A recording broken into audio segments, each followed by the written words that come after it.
So how's you're still traveling to the games and everything, right? I am, yeah. How's that been going for you? It's been a fun experience. Mm-hmm. Yeah, I like it a lot. Just, going to Boise last week, that was fun. Just seeing the atmosphere of the blue turf. Never been there before. Mm-hmm. So it was a fun experience. So I'm doing a story on kind of what it's like to redshirt and what that experience is like. I guess kind of open-ended question. What would you say it's like to be a redshirt in college? Honestly, it's a really good way to learn the offense and just learn how college football works. Because going from high school to college, it's a big jump. So being a redshirt, it's helping me a lot. Really learn the offense and just ultimately getting to know the guys more. And because they're showing me the ropes of college football and basically how it is. Mm-hmm.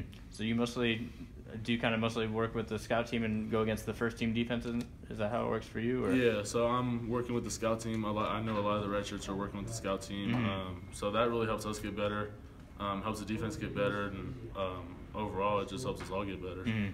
What's it like going against those first team defense? I mean, you guys have a pretty strong defense this year. When I first did it, I was a little scared because I had Carl Granderson and KP coming at me, and I was a little worried. But no, it's been a good adjustment for me, learning the speed of it and learning how hard these guys hit and really what it's about. Mm-hmm. So it sounds like, since you guys obviously aren't playing, that your guys' workouts are harder than the guys who are playing because they need to be fresh for the game. Is it kind of a toll physically on you? Yeah, that's definitely the case. I mean, I know all the redshirt guys. We lift at 5:30 in the morning, so it's no easy task getting up that early and getting the blood flowing for lifts. But yeah, I would say our workouts are pretty challenging for being redshirts. It's definitely a grind. I guess, how do you keep yourself motivated, doing all that work, but knowing you're not going to be playing this year? I just think knowing that it's going to pay off eventually, not now, but eventually it will pay off. That's the mindset you got to have, and knowing that it's bigger than yourself. It's about the team, not just about you. Mm-hmm. So you definitely got to have that mindset for practice every day to get motivated. Mm-hmm. Is it a little different for you? I mean, you kind of knew you weren't going to come in and take Josh Allen's job versus maybe another redshirt where they didn't really know what they were going to be expected to do this year? Yeah, I think it's definitely different because I came in knowing that I wasn't going to start, and I think a lot of those guys maybe had aspirations to play, but you just got to stay positive through it all. Like knowing that being a redshirt is kind of a blessing in a way. Mm-hmm. It's not, you can't look at it as a negative. It's definitely positive. Mm-hmm. Did any guys talk to you?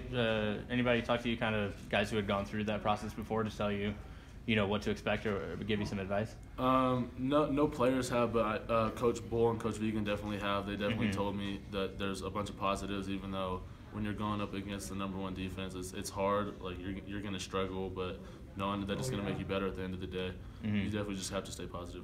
Is it weird? Do you ever think you have a harder workout and you're actually going up against a tougher defense in the first string? Is it kind of a strange experience like that? Yeah, it's different. It's strange at times, but like I said, you just got to know that it's eventually going to pay off. Like it sucks when you're doing it, but you got to have the mindset like later on it's gonna I'm gonna show these guys why I redshirted, why it was worth what it was. Do you get kind of closer to the other guys who were in your class and sitting out this year?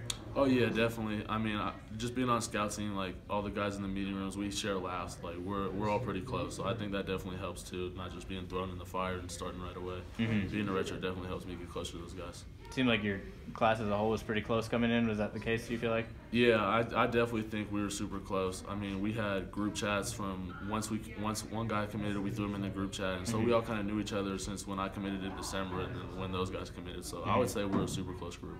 Seems like all the freshmen bring up the group chat is a pretty active group. Oh yeah, Even when I committed, it was pretty active, and then even now we still use it every day. We'll talk to each other through that, who wants to go get lunch, even just little stuff like that. Yeah. So it's very active. Is it through what's the platform? Is it Twitter or Snapchat or? We got Snapchat and we have text message. So, okay. So we got two of them going on. Who's the funniest Snapchat or the funniest freshman? I would definitely say Victor Jones. Yeah? Yeah, that guy's a character. He's probably the most active one.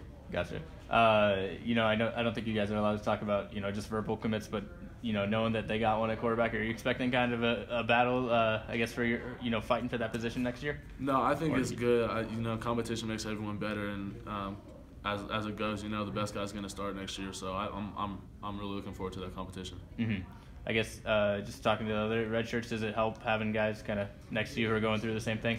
Yeah, because you don't feel so alone in the process. You know that I'm not the only one going through this. You got your brothers by your side going through it, and we're all going through the same thing. So I'm trying to think, is the whole class still on the team that you know of?